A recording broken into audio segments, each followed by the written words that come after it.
Luvannyuma lw'omukulembeze ow'ekibiina ekya National Unity Platform Robert Kyagulanyi Ssentamu okwogerako mu maaso ga Geneva Summit wiiki ewedde ennaku z'omwezi nga 18 olunaku olwaleero ennaku z'omwezi nga 23 ku lunaku olwa bbalaza asuubirwa okuba ng'agenda kwogerako ate mu maaso aga Palamenti ey'e Bulaaya gy'oyinza okuyita European Union mu kaweefube w'okwongera okukkaatiriza n'okukuba ttooki ku mbeera nga bw'erabika wano mu kisawo eky'ebyobufuzi mu ggwanga erya Uganda naddala ey'okulinnyirira eddembe ly'obuntu abo abali ku ludda oluvuganya gavumenti awamu n'abo abawakanya Gen. Yoweri Kaguta Museveni nga kwotadde n'okuba ng'enkola eya demokrasiya ategenda maaso kubanga egobererwa. Gwampuliza ku Point Media UG Bukyanga Robert Kyagulanyi Ssentamu ayogerako mu maaso ga Geneva Summit. Tugenza mu maaso okukola analysis ez'enjawulo ku kiki kyategeeza Kyagulanyi okuba nga ayogererako ku global stage eyenkaniddeko awo era okuba nga ensi yonna kaakati esobola okulaba kiki ekigenda mu maaso mu ggwanga erya Uganda. Wabula okwogerako mu maaso ga Palamenti eno ey'e Bulaaya gwampuliriza kivudde oluvannyuma lw'okuba nga wiiki ewedde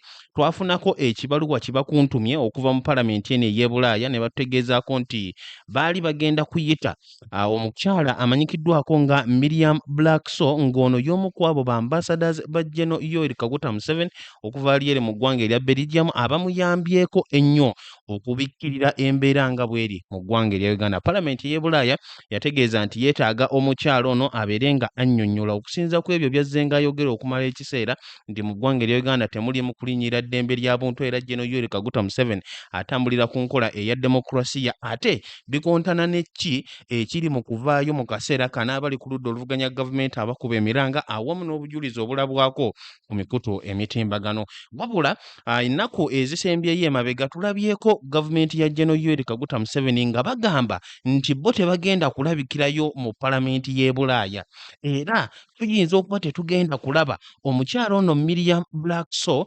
ng'alabikirako mu maaso ga Palamenti y'e Bulaaya okunnyonnyola ebyo by'azze ng'ayogera lwaki ate kaakati bikontana n'eki ekiriwo mu ggwanga erya Uganda. Gwampuliza ku Point Media UG abantu abamu balaba nti nno okuba nti Gen. Yoweri Kaguta Museveni awamu ne gavumenti bagenda kujeemera Palamenti ey'e Bulaaya kijja kubaleetera ebizibu era bwe kityo kijja kuba kiyamba nako embeera endala okuvaamu okuba nti ate banafuya gavumenti ye. Kyokka ate ku ludda olulala gavumenti ya Museveni okukkiriza n'egenda mu Palamenti ey'e Bulaaya okwennyonnyolako kibeera kitegeeza nti nno nabo kaakati bali mu kukkiriza nti nno waliwo okunyigiriza kw'Abannayuganda okulinnyirira eddembe ly'obuntu awamu n'okuba nti nno enkola eya demokrasiya tegobererwa. Kakati mu nkola zombi tulaba nti nno era gavumenti ya Gen. Yoweri Kaguta Museveni ebeera eri ku kisenge tetumanyi ki kigenda kubanga kikolebwa. Wabula alipoota ze tuli mu kufuna ziraga nti nno Robert Kyagulanyi Ssentamu ye ng'omukulembeze ow'ekibiina kino ekya National Unity Platform butereevu agenda kuba nga abeerayo wali eri mu Palamenti ey'e Bulaaya era agenda kubayitira ku mikutu emitimbagano olw'ensonga tukimanyi bulungi nnyo nti nno Kyagulanyi wano mu ggwanga erya Uganda ali mu kuliira ku nsiko oluvannyuma lw'okudduka mu maka ge ennaku z'omwezi nga 16 omwezi oguwedde ogwa January ng'ekiragiro kifulumya okuva ewa Gen. Muhoozi abeere ng'ayigibwa era atuusibweko obulabe. Kino nno kyongera okulaga nti Robert Kyagulanyi Ssentamu singa yasigalayo mu maka ge ng'ali under house arrest ng'amasannyalaze internet awamu ne CCTV cameras bigiddwako oba oliawo teyandisobodde kwogerako mu maaso ga Geneva Summit era oba oliawo ne mu European Parliament olunaku olwaleero yandibadde tali scheduled kubanga ayogeramu. Ne kyongera okulaga nti oba oliawo Robert Kyagulanyi Ssentamu okudduka kw'abo abannamagye awamu ne poliisi abeetoolodde amaka ge ate kyongedde okulaga ekifaananyi ekirungi ennyo okusinga okuba ng'asigalayo okumusibirayo nga bwe kyali mu luvannyuma lw'akalulu k'omwaka gwa 2021. Kakati awo ngenda kuba nkutuusaawo era tugenda kuba tufuna n'akatambi ak'omukyala Miriam Black nga kaakati mu kaseera kano Bannayuganda bangi nnyo bamulabanga masinare wa Gen. Yoweri Kaguta Museveni azze ng'amuwolereza n'abikkirira mu bitongole ebinene nga International Criminal Court nga European Parliament awamu n'ebirala United Nations ku ki ekituufu ekiri wano mu ggwanga erya Uganda. Naye nga bwe nkutegeezezza ng'eyo tetunnatuukayo kansooke nkuweeko amawulire okwetooloola ensi yonna wali eri mu ggwanga erya Mexico ekimu ku bibinja ebya drug cartels ebisinga amaanyi ekimanyikiddwako nga Jalisco New Generation Cartel kifiiriddwa omukulembeze waakyo. Ojja kujjukira nti nno mu mwaka oguwedde twalabako Michael Katungi munywanyi wa General Muhoozi Kainerugaba nga alumirizibwa omusango okuva mu gavumenti y'eggwanga ery'Amerika okubanga ayambako embeera eno okuba nti batambuza ebyokulwanisa okuva ku ssemazinga wa Africa babeere nga babibatwalira era eggwanga ery'Amerika ne liteeka ekibaluwa kye bakuntumye ku mukulu oyo Michael Katungi okukatana General Muhoozi Kainerugaba avuddeyo okumwegaana era bw'atyo n'amugoba ne mu Patriotic League of Uganda. Kakati kitegeezebwa nti bwe bukeeredde enkya y'olunaku olwaleero omukulembeze waabwe amanyikiddwako nga El Mencho gavumenti era bannamagye baggwanga erya Mexico bamugye mu bulamu bw'ensi eno bagezezzaako okumukwata wabula abasajja be bwe babadde bagezaako okuteekawo olulwana ono bw'atyo obulamu bwe n'abufiirwa watuusiddwako ebisago wabula ate kaakati ekivuddemu embeera mu ggwanga erya Mexico etabuse olw'ensonga nti mu kiro kyonna kyonna obedda ekibinja kino ekyaba drug cartel abamenyi b'amateeka bamukwata mmundu bagenze maaso okukuba airports ne bakuba mu bitundu ewali abantu nga petrol stations awamu n'ebirala nga bagezaako okuteekawo embeera ey'okuwakanya ekya gavumenti ya Mexico ekyabannamagye ba Mexico okuba nga basse omukulembeze waabwe. Mu kaseera kano tutegeerako nti nno eggwanga erya Mexico liyinza okuba lyafunyeemuko obuyambi okuva mu ggwanga ery'Amerika obutonotono bwe bati ne basobola okuba nga banyiga drug cartel ono.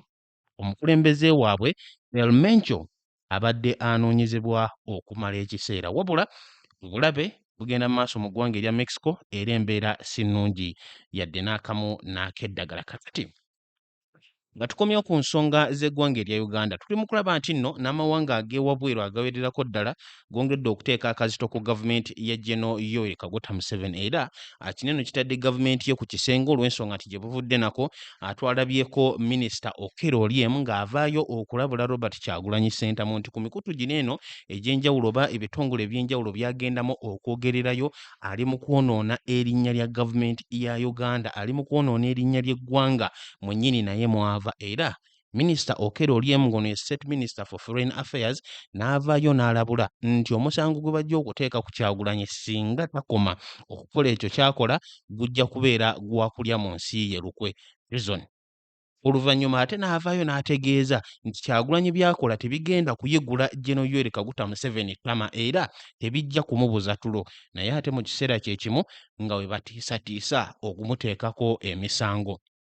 Kakati nno oluvannyuma lw'okututegeeza ebyo ate minisita Okello Oryem n'ava naye okututegeeza nti tebagenda kugenda mu European Parliament kwennyonnyolako era bo bagamba nti tebibakwatako wabula nga bwe nkunnyonnyodde mabegakaawo kino eno kibeera kigenda kwongera kukosa gavumenti ya General Museveni kubanga newankubadde palamenti eno ey'e Bulaaya okuyita kwayo tekulinga kwa kkooti nti obeera oteekeddwa okugenda oba si ki oba olina amateeka g'omenyewo naye erina influence ey'amaanyi ku member states ez'enjawulo ezisobola okutandika okuteeka envumbo n'okuteekawo embeera enkakkali ku gavumenti ya General Yoweri Kaguta Museveni. Kakati newankubadde kitegeezebwa nti no gavumenti ya Museveni tegenda kubeerayo naye ate tulindiridde okulaba akaseera we kanaatuukira olunaku olwaleero kiki ekinaagenda maaso okuba nga kikolebwa. Gwampuliza ku mukutu ngenda kuba ensonga zonna zonna ngenda kwongera okuzikunnyonnyola wabula okusookera ddala nkubuuzaako osiibye otya osuze otya.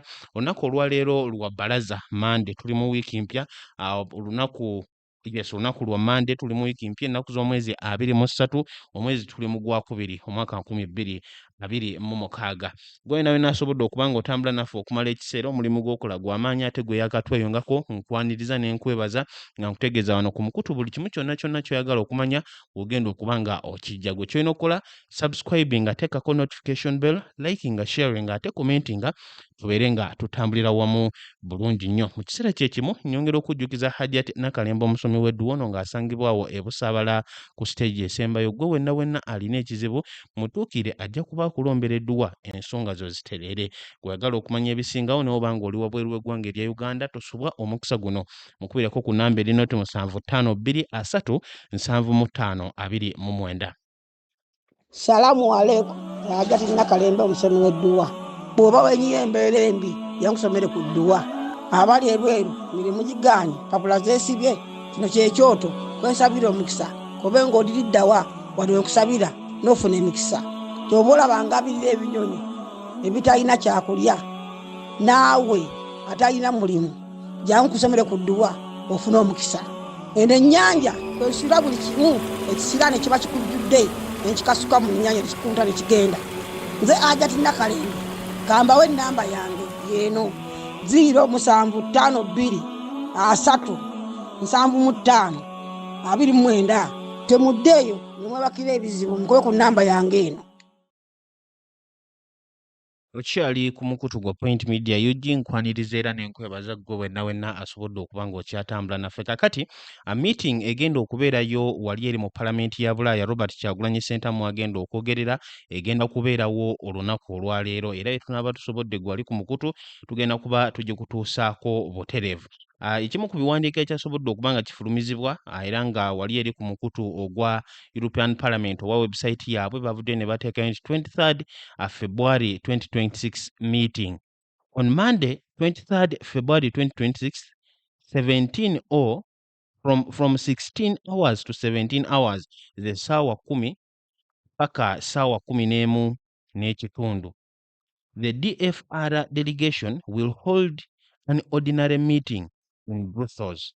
The main agenda point will be an exchange of views on the political situation in Uganda, specifically on the conduct of the 2026 elections and the post-election situation with the following invited speakers. Bagamba nti ekigenda okubeera ku mwanjo ekinaayogerwako kwe kukubaganya ebirowoozo ku mbeera ey'ebyobufuzi eri mu ggwanga erya Uganda naddala ebyo ebyabaddewo mu kalulu akabaddewo ennaku z'omwezi nga 15 February omwaka guno gwennyini awamu n'ebyo ebyabaddewo oba ebiriwo oluvannyuma lw'akalulu okukwibwa era bano wammanga be baayaniriziddwa okuba nga boogera. Kakati mu kusooka ojja kujjukira nti nno wabaddewo okwebuuza ekibiina kya National Unity Platform kigenda kuba kisindikayo ani okwogera kubanga ekibaluwa kiri ekyafuluma ekyayitiramu ne ambasada wa General Museveni Miriam Blackso baateekako nti bagenda kufuna ne omu ku bantu kuva mu kibiina ekya NUP. Kakati kikakasiddwa nti Robert Kyagulanyi Ssentamu pulezidenti w'ekibiina yagenda okwogera era nga bagamba nti Mr. Robert Kyagulanyi Bobi Wine, leader of the National Unity Platform NUP, main opposition party in Uganda, remote connection. Kyagulanyi agenda kwogera wabula tagenda kubeerayo mu buntu, agendera kuyitira ku mikutu mitimbagano. Owokubiri, Dr. Sarah Birete, chairperson of the Global Network of Domestic Election Monitors and executive director of the Uganda Civil Organization Center for Constitutional Governance, naye remote connection. Omukyalo ono ojja kujjukira nga mu Desemba w'omwaka ogwedde ogwa 2025 ng'omwaka ogwo guggwako yakwatibwa era bw'atyo n'ateekebwa mu kkomera.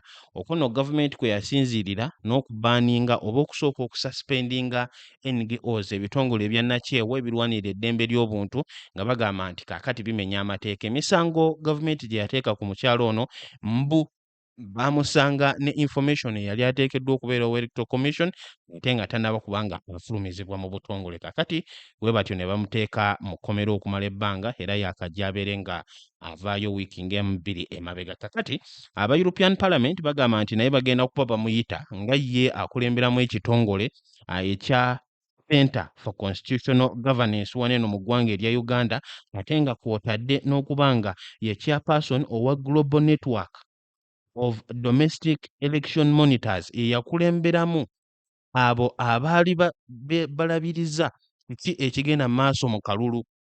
Bamuyise naye abeereko by'annyonnyola ku mbeera eyabaddewo mu kalulu k'eggwanga erya Uganda. Asembayo owookusatu ye Mr. Jonas Johnson, Head of Division EEAS Africa, Horn of Africa, East Africa. Oyo naye agenda kuba abeerayo bulungi nnyo mu kaweefube ow'okwongera okuba ttooki ate ye biki bye yalaba wano mu ggwanga erya Uganda. Kakati embeera bw'etyo bw'egenda okubeera wali eri mu European Parliament. General Yoweri Kaguta Museveni yekirabikira okuba nga yamaze dda okufulumya ekiragiro kye. Bagenda kubeerayo oba abantu be tebagenda kubeerayo, naye ate ye ambassador Miriam Blackso azenga abikkirira oba azenga akolagana n'amawanga gano ag'ewabweru ku lwa General Yoweri Kaguta Museveni anaabeerayo oba nedda. Tuli mu kulindirira okulaba kubanga ne gavumenti yennyini yeetaaga okwewozaako oba okwennyonnyolako okusinziira kwa alipoota ez'enjawulo ezifuluma wano mu ggwanga erya Uganda era okusinziira ku miranga bannayuganda gye bavuddeyo okukuba nga bakulemberwamu Robert Kyagulanyi Ssentamu. Wabula essira tugenda kuba tusooka tuliteeke ku mukyalo ono ayitibwa Miriam Blackso, bose omuyita Miriam Blackso. Mukyalo ono nakunnyonnyolako emabeggako awo nti mu bimu ku ebyo ebyasobola okumuconnectinga ne General Yoweri Kaguta Museveni mu myaka egy'emabega 1980 ekyokuba nti yayambako mukyala we Janet Kataha Museveni awamu n'abaana okuba nga abaddusa mu buwaŋŋanguse okugenda mu ggwanga erya Sweden. Mu kiseera ekyo omukyalo ono yali akola n'ekitongole ekya United Nations era nga waneeno ku ssemazinga wa Africa okusingira ddala we yali asimbye amakanda ng'alinako abo abanoonya obubuddamu b'ayamba. Kati omukyalo ono mu interview gye ngenda okuba nga nkulagako mu maaso awo mu katambi okunnyonnyolamuko katono nnyo, yavaayo n'ategeeza nti ekyamusikiriza okwegatta ku General Yoweri Kaguta Museveni mu kiseera ekyo nno nga namuyeekera myaka gya 1980 kyekyokuba nti ye yalaba nti abayeekera bano baali committed okulwanirira eddembe ly'obuntu, okulwanirira emirembe awamu n'okutereeza ebyokwerinda. Era n'ategeeza nti mu kiseera ekyo regimes ezaaliwo, gavumenti ezaaliwo zaali zifugira bannayuganda ku mudumu gwa mmundu era nga bannayuganda bawambibwa ate nga n'amagye geeyisa mu nkola enkyamu nga gabba abatuuze awamu n'okubamiza omukka omusu. Omukyalo ono yayambako okuwolereza gavumenti ya Mwami Museveni n'obukodyo bwe yakozesa okuba nga etwala obuyinza wano mu ggwanga erya Uganda, ng'agamba nti abazungu okuvaayo okwemulugunya baali bakikozesa butamanya olw'ensonga nti gavumenti ya Mwami Museveni yali yakabeerako, eyali yakawamba obuyinza, yali ezze kuyambako ku restoringa civil rights, kuzzaawo ddembe ly'Abannayuganda awamu n'ekitiibwa kyabwe. Wabula kaakati mu kaseera kano emyaka 40 nga Uganda era ekyayogerwako ku nsonga ez'okulinnyira eddembe ly'obuntu ng'abantu babuzibwawo, abantu ne batulugunyizibwa, ab'oludda oluvuganya gavumenti, abawagizi nga kw'otadde n'abakulembeze, abantu ne basibwa mu bumenyi bw'amateeka ate n'abamu ne bafiirwa n'obulamu bwabwe. Omukyalo ono ne buli kati akyavaayo era okuwolereza gavumenti ya General Yoweri Kaguta Museveni newankubadde ebyo ebiriwo mu kaseera kano kennyini ye kennyini yavaayo n'abivumirira era n'ategeeza nti gavumenti ya Mwami Museveni ekyagitwala mu nsiko kumalawo ebyo ebyakolebwanga mu gavumenti eya Dr. Milton Obote owookubiri nga kaakati we bikolebwa ne ku mirembe gya General Yoweri Kaguta Museveni. Kakati gwampuliriza era alaba omukutu ogwa Point Media UG, omukyalo ono nga bwe nkutegeezezza ngenda kuba mukuwaako mu katambi onaawe obeere ng'omwewulirirako nga nnyonnyola biki ebyo ebyasobola okumuleeta okukolagana ne General Yoweri Kaguta Museveni, naye ensonga tezirabika kubanga nnungi yadde okusinziira ku nga embeera bw'etambula olw'ensonga nti aba European Parliament bo baagala gavumenti ya Mwami Museveni yennyonnyoleko. Ekyo kinaakolebwa oba nedda? Kati tusooke tulabe akatambi k'omukyalo ono interview gye yakola emyaka egiyiseeko emabega ng'agenda maaso okunnyonnyola ekiri mu ggwanga erya Uganda butya bwe yaggya okolagana ne General Yoweri Kaguta Museveni era byonna byonna bitegeeza ki mu kaseera kano. But then the fact that I was based in Kenya and dealing with refugees, obviously, that's why I stayed. But you train as a lawyer. Yes. You had your master's in law. Yeah, with a specialization in international law. Okay, then you switched to diplomacy. Wow. Yes, well, surely being a UN diplomat, you have a little bit of a taste to it, although that's for the United Nations, it's different than representing a country and being based somewhere else.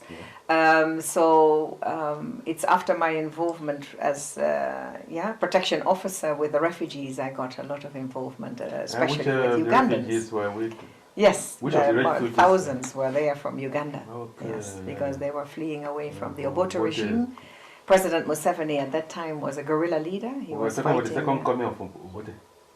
That was the second coming of Obote. Yes, Okay. after Amin's period. You know, Amin was ousted Yeah. in And 1979, then and then yeah. Obote came back. And the elections did not go very well and honestly. So then President Museveni decided to fight a guerrilla war, and he was the leader at that time of the National Resistance Movement. Yes, and then, there was Obote was indeed ousted in July '85, and in that period, by that time I was no longer working with the UN because I had worked there for 3 years, and I decided to stay in Kenya. Okay. And I became a consultant, marketing and legal consultant, representing Dutch companies in Kenya and in Sudan and in Tanzania, so I was traveling the region. But the Ugandans had a terribly difficult time in the time that I was with the UN, and people were sometimes being kidnapped and then put across the border in Kenya. Okay. So then I had to really take care. Sort of the refugees had my telephone number in their pockets, like if they were picked up by police. I don't know how many times I had to go to police stations and try and find out whether some Ugandans had been detained. Then they would be, charged with illegal entry or legal stay in Kenya, and I had to, of course, rectify that. So indeed, I had to assist a few refugees. Was that in your capacity as a protection officer? From the UN. From the UN, yes. Then later you became a marketing consultant to Dutch. Yes, that was my own company. I started to set it up. How did you get involved with the NRM then? Yes, well, during the period that I was working for the UN, of course, there were already many sympathizers of the movement, and there were other movements, other fractions who were also fighting the Obote government. But I believe that the National Resistance Movement was the most serious one. Okay. And I believed in their principles, and so when Obote, now, the second time that he was in power, he was ousted by another military leader called Tito Okello, and that is when Museveni came to Nairobi, and then there were peace talks, which were actually chaired by the former President Moi of Kenya. And that is when I met President Museveni, the guerrilla leader at that time, for the first time. And what capacity were you attending the meeting? No. He was actually calling on me because I'd assisted his wife to go to, the wife and children go to Sweden. And there were some other Ugandans that I helped also to go to Sweden. So there were more personal relationships you had with them? Well, he wanted to thank me for what I had done for the Ugandan people, and because I had been so closely involved with other embassies, he asked me to establish some contacts for the movement. So it's at that time that I started working with those ones who were in the external committee and making contacts with the various embassies, especially the Western embassies, who were very wary of this guerrilla leader. He was supposed to be a Marxist, socialist, and whatever isms you could attribute to him. So that sort of wrong perception had to be broken. And I was going to ask in what capacity you function. No, I was just a sympathizer of the movement, and became very closely involved, and became a member of the movement. You assisted at the diplomatic level, but in my private capacity. As I said, by that time I was no longer with the UN. You were not a member of the NRM? Oh yes, of course, yes, at that time. You joined them? Yes, yes. How did they appreciate you? Yeah, for sure. Okay. I think otherwise, I don't think they would have had the confidence in me representing Uganda here in. But what attracted you to the NRM? I think it was their ideas, their objectives were very basic and very genuine. Basic in terms of bringing back human rights and giving people peace and security. This is something that had been lacking, as you know, during the Idi Amin period, and then Obote too. Then there were some other, presidents then. So there was no security. and people had no confidence in the future, and they were ruling by the gun. So that is why I think bringing back peace and security and then uniting the country, which was very divided. You mentioned that there were more guerrilla groups involved. Yes. Why did you choose the NRM then? No, I think they were the most serious one. The others were small, and then they were joining, making some liaison with the others, the alliances, and then they're breaking away again. And really, the NRM had a system going. They were, disciplined. Yeah, they were disciplined, extremely disciplined. And of course, the only thing was to build up Uganda and give people back their rights, the civil rights that they had lost for so many years. And I think then building up the country, building an economy, and simple things is something that that most people believed in. Did you share the Marxist or socialist tendencies? No, but it was okay. That is what they learned in the bush, and those were some of the books they read. But and then most governments were, as I said, a bit worried. They say, "Oh, Museveni, when he comes into power, he's going to nationalize all companies and state." Making it states. Was that not a fear you shared? No, not at all. Well, why? Maybe no, because I knew the people. Because you were representing Dutch companies in East Africa. Yes. And now you joined the Marxist organization. No, they were not Marxist or Leninist. That was the label they were given. Just because their views and being for the people, being for Africa, maybe. And then it appeared later on that all these sort of worries that the Western world had about Museveni starting. Not at all, and that is why I had from the very beginning. I think when people are ignorant and they don't talk to the people and what they want for us Africans and for us Ugandans in particular, then you can't judge them. So you just don't listen to what people are saying, but be there, talk to the people, and that is how eventually people. Yeah, the Uganda government managed to gain a lot of confidence. But how did they gain confidence in you to repose so much confidence in you? What did you do? I think when in times in need, and that was a very difficult situation where people are being taken from the streets or from their houses in Kenya to be repatriated to a country where they were fearing prosecution.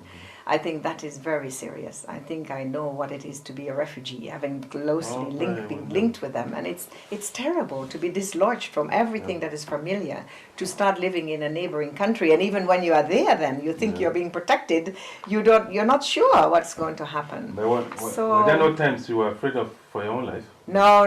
Well, I guess you're a bit young and unexperienced. I didn't see much danger. You said people just they disappear from the street. They were picked up by the secret police. Some of them, yes. But didn't happen in your case? No, in my case, yes, I know that I was being quite followed quite closely. I guess I didn't know it at the time, but of course they were quite anxious to see what this woman was doing, and so that's true. That is absolutely true. For many people, Uganda is always associated with brutality, violence, starting from Idi Amin, Obote, and can you share with us some of the dynamics of that is responsible for those turbulent times? But I think mostly it's the bad leadership that we've had, which caused people to act differently. I think Ugandans are as peaceful, peace-loving people as any other Africans. I don't think that they are, more inclined to war than others. Not at all. In fact, we have had now a peaceful Uganda, as you know, for over 25 years. So it shows that it's not necessary to have a war as long as you have good leadership and people's rights are being protected. But in the past, when you're going through a roadblock which is manned by soldiers, robbing you of everything until you're just in your underwear, and if you're lucky, you were not taken to a police station or what, so that your relatives had to bribe you out. This was a kind of government that had been there for a few decades. So I think when people were so relieved in 1986 when NRM came into power, that this clean government, even though it was fantastic. Okay. Were you there during the Obote? And no. You never visited Uganda? No, I wasn't there. Oh, okay. No. So I'm thinking of asking how do you compare the situation now to what existed in those days? Yes, What are the big I changes? think having closely talked and discussed issues with Ugandans when I was in Kenya, they were telling me about the bad economic situation. But when I actually came there 3 days after liberation, because the NRM had asked me to rent an aircraft, to hire an aircraft to go, because half the cabinet hadn't been sworn in and were still left behind in Nairobi. So we all came 3 days after the liberation. And we then were received by President Museveni. And I was that time with his wife. Can you share with us the feelings on those occasions? Yeah. Unreal almost, yeah. Unreal. There were no regular flights, so we come there, the president, we went to State House, and president received us, but he hadn't actually stayed there because there were still some pockets of resistance in town, so he was staying at some other unknown location. And you came with the cabinet? Yes, at that time the Prime Minister Kiseka, and came from, the wife from Nairobi. Yes. So for them it was also a real feeling. Yeah.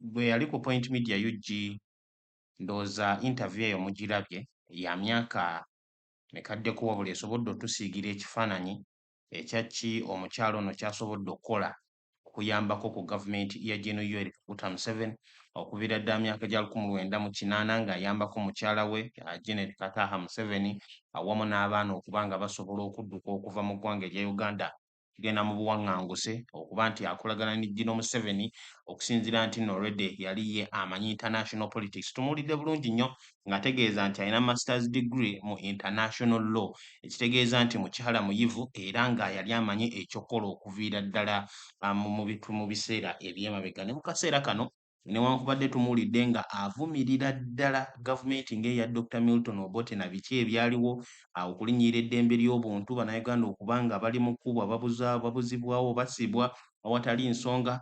Kaakati ne mu kaseera kano ng'era waliwo okwemulugunya kwe kumu okuva mu bannayuganda ku gavumenti ya mukama we Gen. Yoweri Kaguta Museveni. Omukyalo ono alabise nga yeesuliddeyo ogwa naggamba era alabika nga tagenda kuwuliriza miranga gy'abannayuganda ku mulundi guno nga bwe yakikola ku mulundi guli ng'awuliriza emiranga gy'abannayuganda egyali giva awana eno olwa gavumenti ya Dr. Milton Obote. Kakati omukyalo ono okirabye bulungi nnyo naawe wali ku Point Media UG nti embeera wano mu ggwanga erya Uganda agimanyiiko, ebyafaayo bya Uganda abimanyi, n'olw'ensonga eyo kibeera kikola amakulu Palamenti y'e Bulaaya okuba ng'emuyita okunnyonnyola kubanga amanyiiko biki ebyaliwo mu mirembe gy'abannakyemalira nga Dr. Milton Obote era lwaki kyali kyetaagisa ne Gen. Museveni okugenda mu nsiko okuleetawo gavumenti ey'emirembe. Naye ate kaakati Gen. Museveni naye yeekyusiza mu kiti ng'embazzi te kaakati yenna ekyemalira. Omukyalo ono okusinziira nti amanyiiko embeera zonna okuva emabega nga bwe zaali ne paka mu kaseera kano ekibeera nga kijja mwetaagisa okubeerayo naye nga bwe nkutegeezezza okusinziira kwa alipoota ze tuli mu kufunako okuva mu gavumenti. Minisita Okello Oryem ye yavudde n'ategeeza nti gavumenti tejja kwewozaako.